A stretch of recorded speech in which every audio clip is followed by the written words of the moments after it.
Knox Hill and Ren have dropped their collab. It's called Fentanyl. It just dropped today, so we're going to jump right into it. Like, comment, subscribe. Let's go. Conscious rap was vibing, but they said it wasn't selling. So instead of tribe, the question was for highs. I guess I get it. But we sold our De La Souls and reassigned the proper metrics. Violent rap survived and Darwinized the prophet zealots. Survival of the fittest. Trade your bars for gems and you'll be shining. That's the realest. In this climate of addiction style, Big Pharma is the realest. Now, as long as pills are filling, you ain't really gotta feel the sound. The world is full of juice, and while you floating, you've been finna drown. How many rappers out here missing out? But they sell you with this vision and this fear of missing out. The industry will fuck us, so we follow what is trending. Brag about these hollow tips, but it's all hollow tip dependent. I lace my verse with fentanyl and lean into attention. Toe tags for the mentions, body bags for what they spending. While they bragging, we descended from the ground, we all descendants now. Sinners don't sleep in this broken town, trading their souls for some golden brown. Feel the release, come back down. But when I'm coming up, killers on the city streets bagging it up. Crooks and addicts with habits get rushed. We living in vain just to end it all, and I spend it all on the fentanyl. Okay. So already there was some wordplay up in there. The Tribe Called Quest bar. Tribe, what do you say? For questing, hold on. Questing for highs. I guess I get it. Sold to De La Souls, like De La Soul, Tribe Called Quest, Soldier Soul, reassigned the proper metrics, violent rap survived, and Darwinized prophet zealots. It says opened eyes, but it was Darwinized. Because then he said survival of the fittest, which is Darwin, you know, like evolution, you know, natural selection, things like that. And that's crazy because he's talking about rap, but it's also... It's like crazy because humans, it's the opposite. You know, it's survival of the fittest, but like it's almost like we are trying to take ourselves out with the way that we operate. It's so counterproductive, but we're trying to make it, but also while making it, we're being detrimental to ourselves and our community at the same time. But he's right. Violent rap, conscious rap wasn't selling. Violent rap started moving, started making more money. So that's what everyone focused on. Everyone jumped on that train. Whether they were violent in real life or not, that's what was glorified. I think it was a system, bro. And then not only that, but then drugs. He talked about Big Pharma. Trade your gems. Trade your bars for gems and you'll be shining. That's the realest in the climate of addiction stock. Big Pharma is the realest. And that's true. You trade in your bars for gold, for shiny gems, diamonds, and gold. Talk about nothing, and you get rewards and you get rewarded with money and fame and glitz and glamour. But also you could flip it. So whether it's superficial or you could read into it deeper, it's a metaphor. You also sacrifice like your raps, not sacrifice raps because you can still rap, but speak about things, put gems in your verses, and it will make you a light to the world. You'll be a guiding light to the world by actually speaking real things in rap. Because a lot of times, the people who are listening to music they're not getting information from other sources like books, or they're not really looking into anything. A lot of people are just obsessed with celebrities and rap and things like that. So it kind of dumbs down everyone who is a fan of it, but listening to rappers with more information, it might give you exactly what you need to move forward in life and look in the right places for more information on what's going on. But then he brings up Big Pharma, which it's real. Big Pharma is caking off of America's current state, a bunch of mental illness, and they're overprescribing. They've created addicts, all different types of addicts. Opiate addicts, but also like people who automatically they feel sad, they go to the doctor for medication and basically gain a chemical imbalance from the doctor, because in reality you could have tried things in life. Not saying everyone like can heal their mental illness with doing things without medical intervention, but I think a lot of people can, and overprescription is a real issue. It's creating more crazy people. It's making SSRIs and things like that, Prozac, things like that, are messing up people's brains and chemical makeup, you know? And I think that they don't care as long as they make their money. There's no accountability. Ronald Reagan made it so these companies don't have any accountability. They can just prescribe and prescribe. A lot of them have in their budget, like, for just in case they get sued. Just in case they get sued, they already had that money in their budget to the side. They get sued for millions but make billions, you know? So it's not really fair. But yeah, he's right. People are glorifying trash because they get rewarded for it, whether it's real or not. Yeah, he said the fentanyl lean into attention. This is a real thing. I remember Lil Wayne. It was really a metaphor, like you make your drug rhyme. Your rhymes are the drug, you know, and he leans into, gets attention from his drug rhyme, like his rhymes that are a drug to people's minds. But also, there's actual rappers who put these drugs into their raps and then get attention from that and make other people want to be addicts. Future with Juice WRLD, Lil Wayne with a bunch of people, Lil Wayne with me, made me want to drink lean. Juice WRLD said that Future made him want to do drugs, and these people don't care. They don't do nearly as many drugs as they're glorifying, but the kids don't know any better. You know what I mean? Yeah, and then the descending bar, I don't know. I think it may be a double for underground rappers. Like, we're all descendants now. So underground, the mainstream taking over, but also dead. We're all descendants. We're all going to die, you know? We're all living in hell right now. Also, we all descended to hell. That's what current America is. But I want to go back actually here. Now, as long as pills are filling, you ain't really got to feel this. You ain't got to feel this, but I think it's a double. I think he meant, because I heard fill the cell, which to me says you're in a prison of your brain. Like Big Pharma we're in a mental illness prison. We're in addiction prison. We're in SSRI prison. We're in Adderall prison. We're in Lexapro prison. We're in mood stabilizer prison. We're in a prison of mental illness and addiction. And so they don't need to fill the cell with you because you're already locked up in your house. Agoraphobia, scared to go out, using drugs to numb whatever it is that's going on. But it's really like a created issue. They've created it with all the technology, with everything. The things they've glorified, they've had an effect on our brain, and they're just going to keep prescribing us drugs for it, even though they know what would really probably help is putting down the phone, you know, getting off the internet, not watching so much TV, not being so caught up in other people's situations, you know. But I'm a victim of it too, so I get it. But okay, let's continue. My cousin was a pitcher on that curve. He got that scholarship on campus. He's the man. Throwing heat as he was hot as shit, but then he hurt his arm. Senior year's time to prove it. Started taking painkillers so he could play and keep it moving. Scouts watching, couldn't lose him, so he took more and he kept using. For he knew it, he's abusing. Fastballs and two seams, too clean, but now he's losing weight.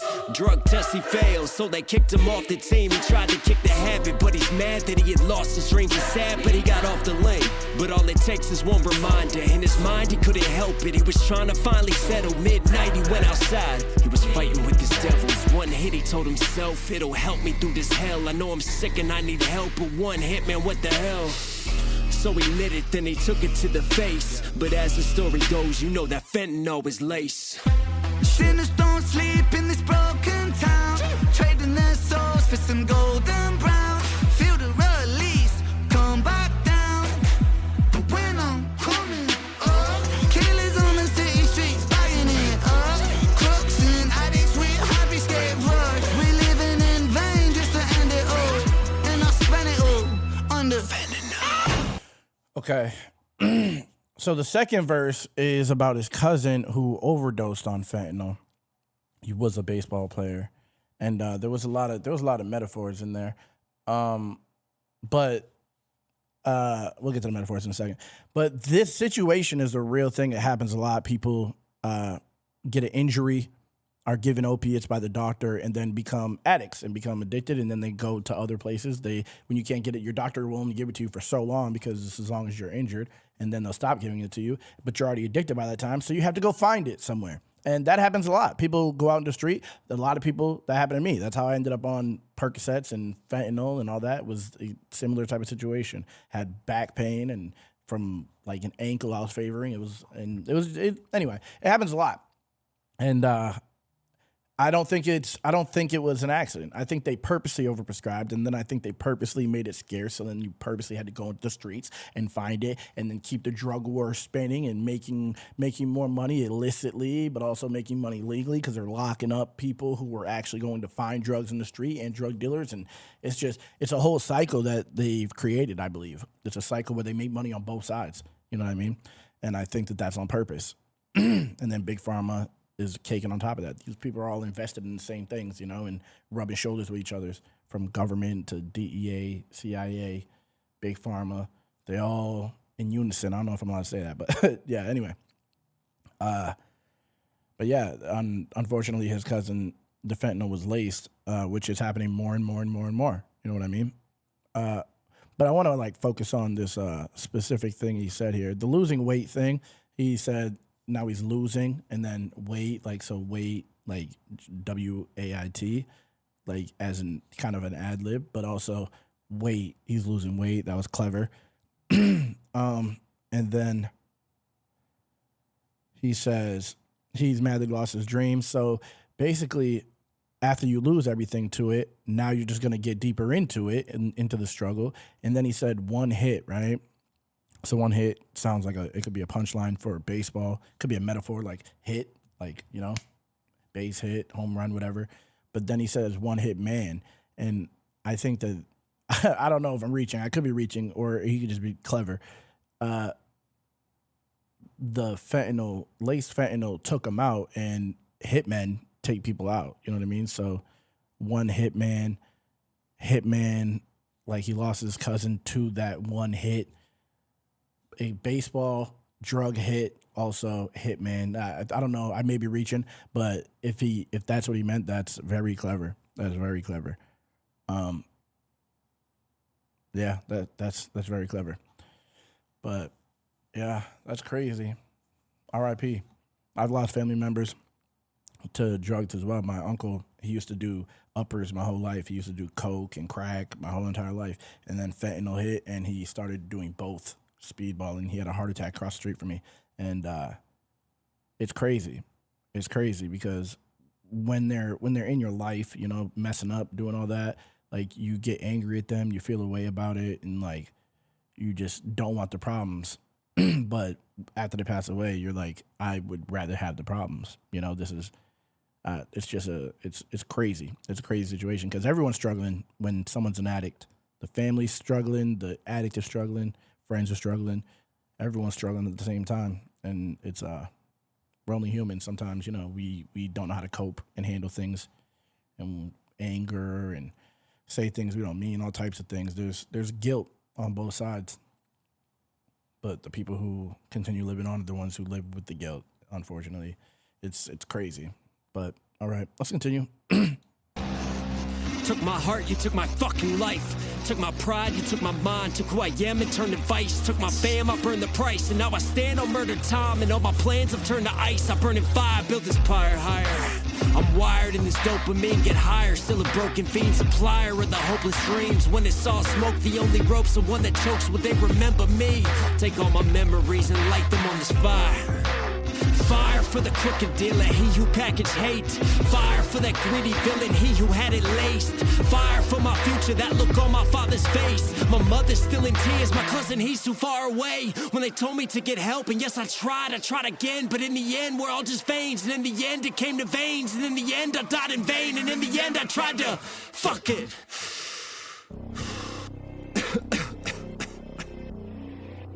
Damn.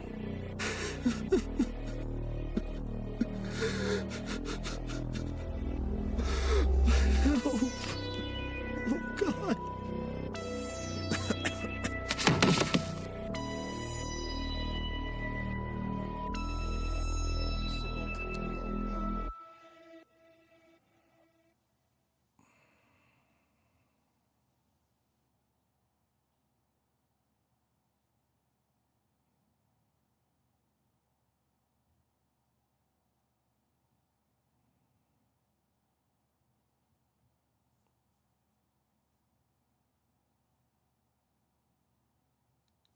It's crazy. I know too many people that have overdosed.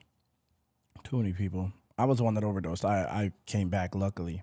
Luckily, like I know plenty of people who didn't, you know, and yeah. So I think in that third verse, so either he's from his cousin's perspective because he said my cousin's too far away, or by the end of the song, he said he laces it in the first verse. He said he laces his lines in fentanyl and leads into attention.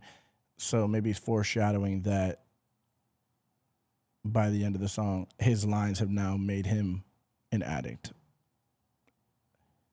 It could be both. Maybe I'm reaching. I might be reaching. I might be hanging around Mo way too long because she reaches for a job. Like her job is basically to be a reacher in these reactions.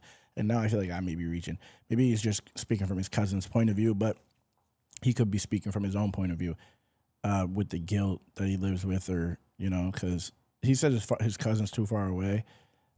So if he means that from his cousin's point of view, then he's speaking of himself, saying Knox is too far away, so he has no one to help him, which could in turn make Knox feel guilty that he wasn't there to help him. So he could be saying his cousin's too far away, my cousin's dead, and I can't help him. So basically now, like, what do I have left? I don't know. Either way, it's a you can interpret it regardless of if that's what he meant or not. You could interpret it like that, and that was just real. That was just real shit. That was just real shit. Damn. But also, hold on, took my heart, took my life, took my pride, you took my mind. What did he say on that part? These lyrics. Vain and in the smoke, the only rope. And all my plans have turned to ice. I'm Under took my heart, you took my fucking life. Took my pride, you took my mind. Took who I am and turned to vice. Took my You took my mind and took who I am and turned it to a vice. Is that what he said? You took my fucking life. Took my pride, you took my mind. Took who I am and turned to vice. Took my fam. Turned it vice. I don't know what that means. Maybe vice, like put it into a vice, or vice versa. Flipped it. I don't know. I don't know how that means. I don't know. Or maybe took advice. You took my fam. I paid the price, and okay. So now I stand on murder time. So he became the addict. I think that's what it means. You took unless he means as an addict, you took my fam away, like drugs. You took my fam away from me, like because now everything's broken. I have nothing left. This verse could be a whole ass metaphor. I'm not gonna lie. I'm burning, and my plans have turned to ice. I'm burning fire, ice fire. Build this pyre higher. I'm wired, and this dopamine get higher. Still a broken fiend supplier of hopeless dreams. When it's all smoke, the only ropes are the ones that choke. Will they remember me? Take on. This could, bro. This could also be a flip for rap on top of it.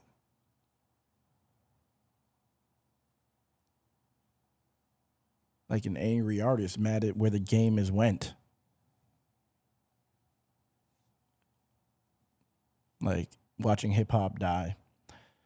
Again, I may be reaching. Fire for the crooked dealer who packaged hate. That's labels selling you the violent rap from the beginning. From the gritty villain who had it laced.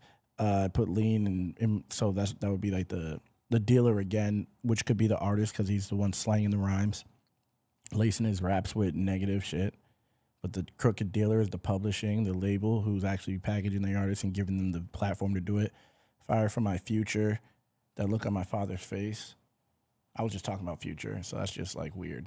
The look on my father's face, my mother's still in tears, my cousin is too far away.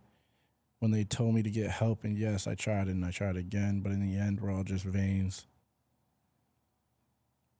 In the end, it came to veins. In the end, I died in vain. In the end, I tried to...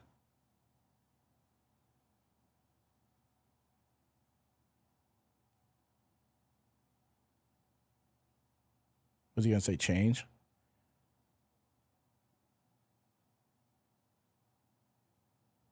I don't know. This is crazy, though. I'm not going to sit here and lie. This is actually ridiculous. But good concept, man. Good concept. Now I'm just like, it just had me thinking. Good concept. I don't know. Let me know what you guys think in the comments. Am I reaching that last verse? Like, comment, subscribe.